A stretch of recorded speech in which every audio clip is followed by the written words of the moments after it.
Buenas tardes amigos, bienvenidos a Curiosidades Televisión, este programa de historia y curiosidades aquí en Hit Radio Barcelona.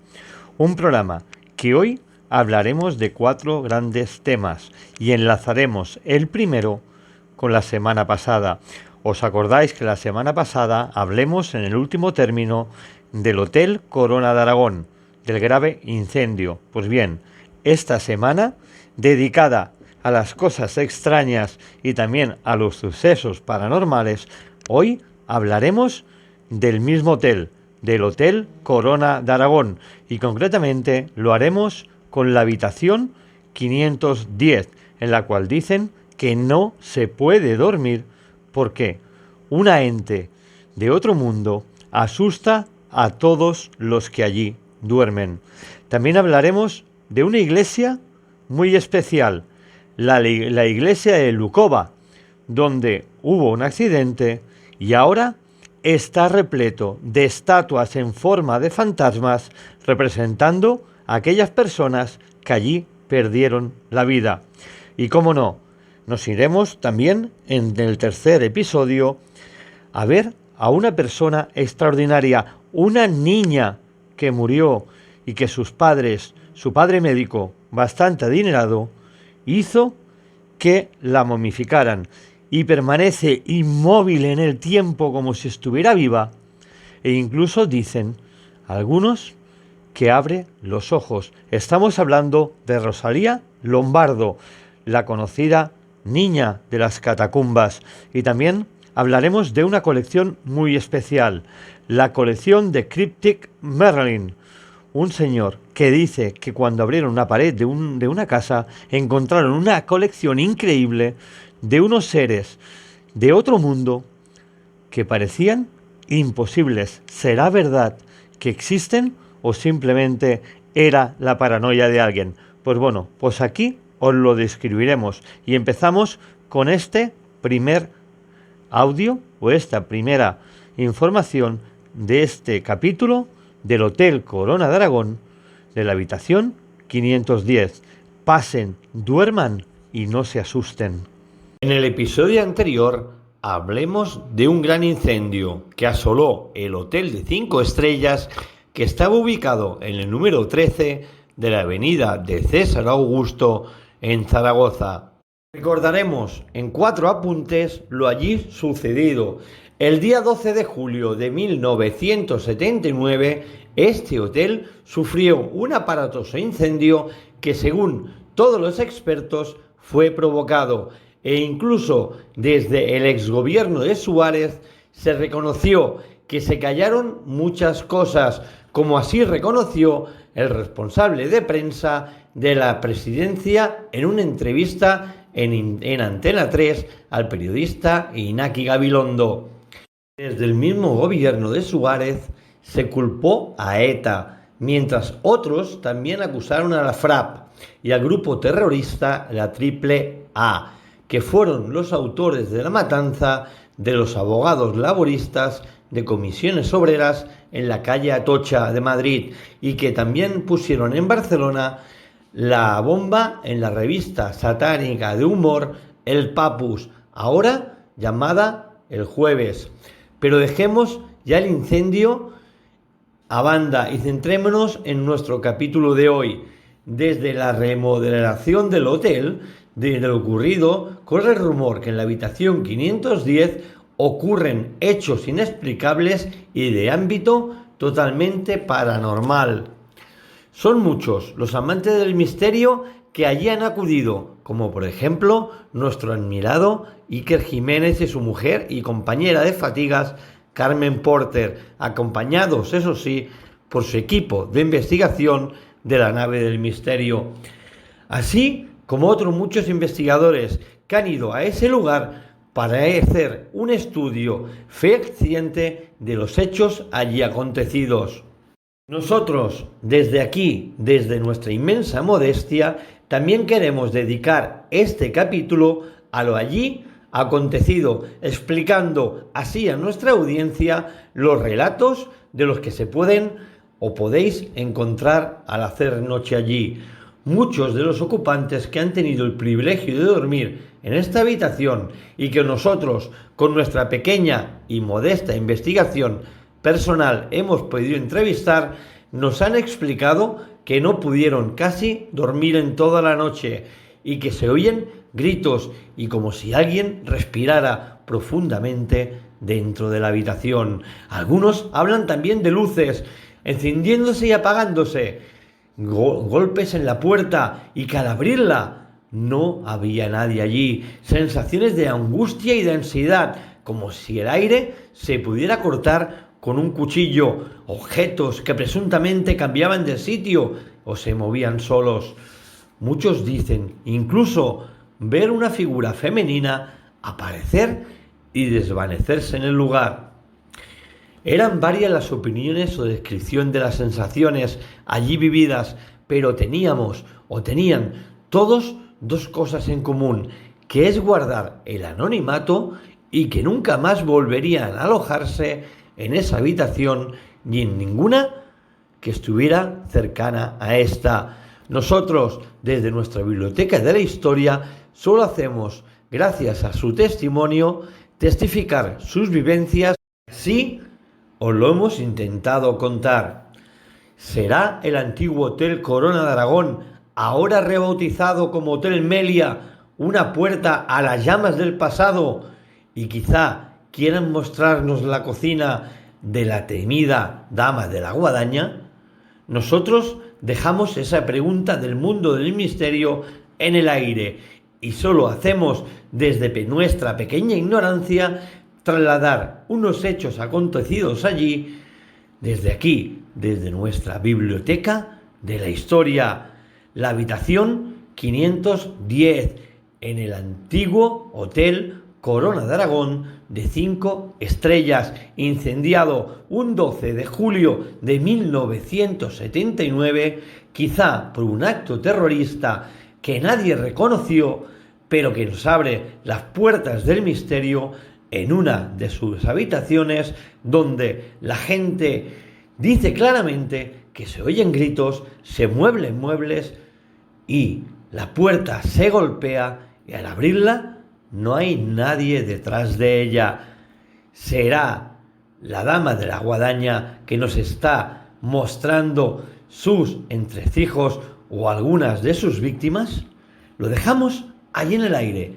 Nosotros, desde aquí, desde la Biblioteca de la Historia, así os lo hemos contado. Pues bien, ya habéis escuchado esta espeluznante historia del Hotel Corona de Aragón y su habitación 510, una habitación que dicen que está maldita y que los entes del pasado recorren toda su estancia. Ahora nos vamos a la República Checa, a Lukova, al año 1352, año que fue construida esta iglesia que en 1968 fue declarada como la iglesia del demonio, porque después de varios incendios y derrumbes, en un funeral cayó el techo en ese año y mató varios de los asistentes, y ya fue en el 2012 donde se rehabilitó y se puso en sus bancadas, en forma de fantasmas, a las personas que allí perdieron la vida en aquel funeral donde sus cuerpos fueron aplastados por el techo. Os dejamos con este fenomenal reportaje de la iglesia fantasmal de Lukova. Hoy, para empezar nuestro viaje, nos situaremos en el año 1352, en plena República Checa, concretamente en el pueblo de Lukova. Este año 1352 se inauguró este templo tan peculiar que ahora en nuestro capítulo de hoy hablaremos. Pero primero, situémonos en nuestro mapamundi peculiar para situar a esta pequeña ciudad. Lukova está a unos 200 kilómetros de la famosa ciudad de Praga. Ahora más o menos estáis situados. Bien, una vez situados viajaremos a este pueblo o este templo católico. Viajaremos hasta la Kostel Stateko Giri, que en nuestro idioma es Iglesia de San Jorge. Esta iglesia está construida, como hemos dicho, el año 1352. En principio, debería ser un templo católico que hubiera perdurado en el tiempo, pero más lejos de eso, sufrió desastre tras desastre hasta quedar en un estado de abandono considerable. Todo esto pasó a partir del año 1968. Son muchos los incendios y derrumbos y accidentes misteriosos que marcan las paredes de esta singular iglesia, pero como os he dicho, el último que obligó a cerrar su actividad fue el año 1968. Esta iglesia cristiana, en este año, durante un funeral, el techo, sin esperarlo, cedió y cayó encima de los asistentes al velatorio, matando al instante varios de los asistentes. Las autoridades, la iglesia, así como los habitantes de Lukova, declararon la iglesia como marcada por el diablo y cerraron sus puertas para siempre. Pero para la maltrecha iglesia, ya casi en estado ruinoso, el año 2012 marcó una nueva etapa, también una nueva vida para este antiguo centro religioso marcado como maldito. En este año 2012, los habitantes decidieron que había que rehabilitar el lugar, pero honrando a los que allí perdieron la vida en el derrumbe del techo durante el funeral de 1968. Una vez que se pusieron de acuerdo, la solución es totalmente de película de ficción y cualquier director del género del suspenso o el terror firmaría con los ojos cerrados esta fantasmal escena. La solución que se creó para honrar a los difuntos o las personas allí fallecidas fue poner 20 figuras de yeso en forma de sábanas como si fueran almas en pena, sin rostro y sin cuerpo, puestas en sus bancos como si estuvieran rezando. Al entrar por la puerta hay un escalofrío espeluznante y al ver estos seres casi de ultratumba rezando los bancos y algunos de pie en los pasillos, pone la piel de gallina. Parece una escena como si estuvieran buscando desde la ultratumba la puerta del mismo infierno. Este cambio ha hecho convertir en la iglesia en un lugar de alto interés turístico que gozan de tal escalofriante escena todos los turistas que van a verla, mientras estos se mezclan con los habitantes rezando al lado de estas fantasmales figuras durante su misteriosa visita. Y así os lo hemos contado. Un pueblo de la República Checa, un pueblo llamado Lukova, en el cual una iglesia en el 1968 se derrumbó y mató a los asistentes que estaban velando allí un funeral, y que ahora las fantasmales figuras de yeso recuerdan ese lugar maldito mientras los turistas se mezclan con los habitantes en esta fantasmal escena de terror. Y así os lo hemos contado. Pues ya lo han escuchado ustedes. La iglesia de San Jorge, a 200 kilómetros de Praga, en la República Checa. La iglesia de San Jorge, que fue construida en 1352 y en 1968 fue condenada como la iglesia del diablo por culpa de varios incendios, derrumbes y la muerte de aquellas personas que estaban velando a un ser querido dentro de la iglesia, y que en 2012 fue reconstruida y habilitado su espacio para poner a las personas que habían muerto allí tras ese derrumbe del funeral en forma de fantasmas en sus bancadas. Una iglesia que os hemos explicado aquí y que ahora nos lleva a este tercer reportaje, que también habla de muerte y de antigüedades en los huesos. Hablamos de una mujer, una niña de 2 años, una niña que nació en Palermo el 13 del 12 de 1918 y murió en Eviden el 6 del 12 de 1920, tras la pandemia brutal que asoló el mundo con más de 50 millones de muertos de la gripe española. Esta chica, esta niña de 2 años, murió de neumonía, y que su padre, después de su muerte, hizo que la embalsamaran. Está en la capilla de los niños de las Santas Catacumbas de Palermo. y su nombre es Rosalía Lombardo. Ahora seguramente sabréis de quién estoy hablando. Os dejamos con este maravilloso audio de Rosalía Lombardo, una niña de 2 años parada en el tiempo que parece que esté viva y que algunos aseguran que abre y cierra sus ojos. Estamos en un tiempo de nuestra vida que las pandemias son el orden del día. Hoy en día, por ejemplo, la COVID-19 copa miles de diarios, televisiones y muchas radios, pero hace unos años otra pandemia mortal inundó el planeta de contagios y de muertes. Hablamos, está claro, de la gripe española.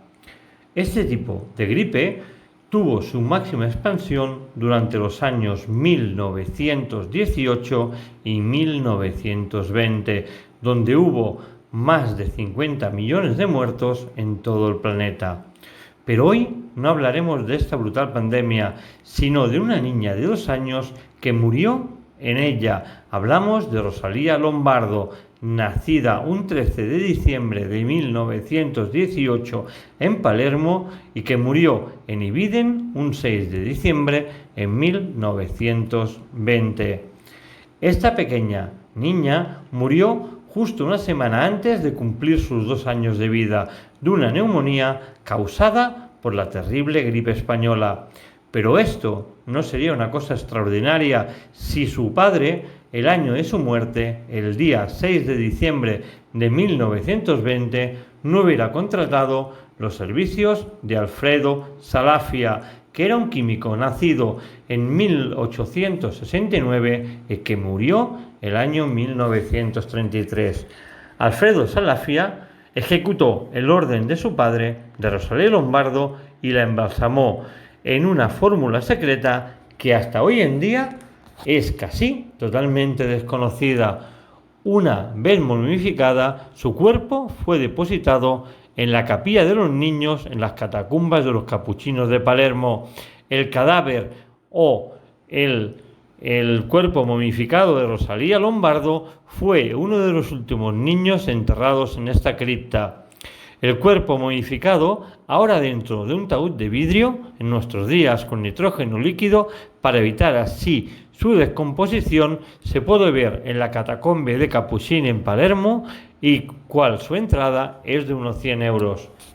Lo más extraordinario de esta niña momificada es que un análisis con rayos X el año 2010 dejó atónitos a todos los investigadores porque sus órganos interiores tenían un grado de deterioro sensiblemente muy leve. Algunos fans del misterio incluso aseguran que cuando la miras fijamente mueve los ojos o parece que respire, pero esto os lo dejamos en el aire a vuestra decisión y a vuestra creencia. Nosotros desde aquí, desde nuestra biblioteca de la historia, solo hemos hecho un recorrido por Palermo viendo el cuerpo de Rosalía Lombardo, su momificación y la forma en la que fue enterrada.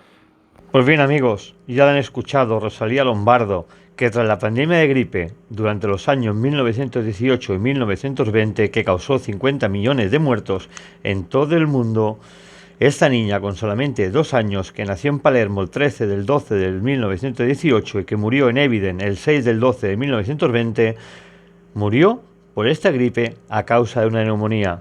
Y el padre contrató a un famoso médico para embalsamar su cuerpo, donde está situado en la capilla de los niños, en las catacumbas de Palermo, y hoy en día protegido por un ataúd lleno de nitrógeno. Una Rosalía Lombardo, la cual nos traslada al tiempo de la gripe española y que parece que realmente todavía esté en vida, y que nos lleva ahora a nuestro último capítulo, a una colección muy especial, la colección de Cryptid Merlin, una colección de huesos, especímenes y figuras en forma de diminutos cuerpos esqueléticos en forma algunos de humanoide, que nos hace pensar si la única especies que conocemos hoy en la Tierra son las únicas que existen o si realmente existe algo más. La colección de Cryptid Marine, ¿será verdad esta colección? ¿Será verdad que existieron estos seres o será simplemente la imaginación loca de alguien? Os dejamos con este audio de la colección de Cryptic Merlin. Hoy, en nuestro viaje, cogeremos la máquina hasta llegar a Londres, a la capital del Reino Unido, y nos trasladaremos en el tiempo muy cerquita de nuestra época actual, en el año 2006. Hablaremos de algo que empezó en unas obras de un viejo sótano de un antiguo orfanato, ya en desuso, y que los albañiles al vaciar este sótano se encontraron con una importante cantidad de cajas de madera misteriosamente colocadas y ordenadas. Al abrir la primera de estas cajas, la sorpresa fue mayúscula. Por lo que parecía, un cráneo estaba puesto dentro de unas cajas junto con apuntes como si se formara de parte de algún estudio científico. Caja tras caja, cada una de ellas llevaba sorpresas parecidas. Hablamos de la colección de cientos de cajas y cajones con cráneos y huesos extraños que ahora reposan en el Merlin Museo de Londres. Los objetos y huesos parecían sacados de una película de terror, como si fuera una investigación sobre cambios morfológicos de seres vivos. Algunos de ellos, creerme, que dan mucha grima y mucho miedo verlos. Estas extrañas cajas con sus extraños contenidos son conocidos ahora con el nombre de la colección Cryptic Merlin. Este nombre es en honor al criptonaturista, zoólogo alternativo y xenoarqueólogo llamado Thomas Theodore Merlin. Este importante personaje nació bajo una distinguida familia aristócrata en Londres el año 1782 y creció siempre de la mano de su padre, un gran biólogo que le enseñó todo lo que sabía sobre especies raras de nuestra naturaleza. Son muchas las voces que tachan que esos cráneos, huesos y criaturas son hechos en un laboratorio y que no son reales, que son hechos por la mano del hombre y son artificiales. Pero otros muchos dicen que son especímenes híbridos y que algún día tuvieron vida, pero la verdad no la sabremos hasta que alguien ponga algo de luz en estas misteriosas cajas y cajones encontrados en el sótano de este antiguo orfanato. Nosotros, como siempre, no nos posicionamos. Simplemente desde aquí, desde nuestro programa, os hemos mostrado esta genial historia de un sótano, de un orfanato antiguo de Londres ya en desuso, en el cual en su sótano aparecieron cientos de cajas con algo que parecían seres de otro mundo o seres híbridos de nuestro planeta. Nosotros, como hemos dicho, no diremos que son formados en laboratorio o que son reales. Simplemente os hemos mostrado la historia, como siempre, de la forma más verídica posible desde aquí. Pues bien, amigos, ya habéis escuchado qué espeluznante relato. La colección de Cryptic Merlin, que se encontró en Londres el año 2006 después de unas obras en el sótano de un orfanato, y fueron encontradas unas cajas de madera repletas de huesos y de cadáveres totalmente amorfológicos, que no sabemos si fue un estudio científico o una realidad de la mente de algún loco, y que toma en honor a la expedición de esas cajas, o mejor dicho, al criptólogo que lo examinó, Thomas Theodore Merlin, su nombre, unas figuras híbridas o algún loco que quería experimentar con huesos y crear unas figuras o seres increíbles para que alguien se creyera que existieron en algún tiempo de nuestra humanidad. Y aquí lo hemos contado, juntamente con los otros reportajes del Hotel Corona de Aragón, de esa habitación 510, en donde dice que los fantasmas se pasean por ella y no te dejan dormir. Y también hemos estado en esa iglesia, en la República Checa, a 200 kilómetros de Praga, donde, después de varios incendios y un derrumbe en un funeral en el año 1968, fue reconstruida en el 2012 y catalogada como la Iglesia del Diablo, y en sus sillas o bancos fueron puestos en forma de fantasmas las personas que allí murieron la vida. Y cómo no, hemos hablado de Rosalía Lombardo, esa niña de 2 años, nacida en Palermo y muerta en Éviden, que descansa en la capilla de los niños, en las catacumbas de Palermo, y que su cuerpo parece totalmente vivo y que algunos dicen que abre y cierra los ojos. Y también hemos hablado de esta colección tan importante, de la colección de Cryptic Marine. Y bien, amigos, esto ha sido todo por hoy. Este programa de este jueves de Hit Radio Barcelona en Curiosidades Televisión. Un programa de historia y curiosidades que os presentamos desde aquí, como siempre, con la máxima humildad y enseñándonos cosas que seguramente nos salen en los libros y no nos han enseñado en las escuelas. Nosotros, un servidor desde aquí, David Flor, desde Curiosidades Televisión en Hit Radio Barcelona, se despide de todos ustedes. Hasta el próximo jueves.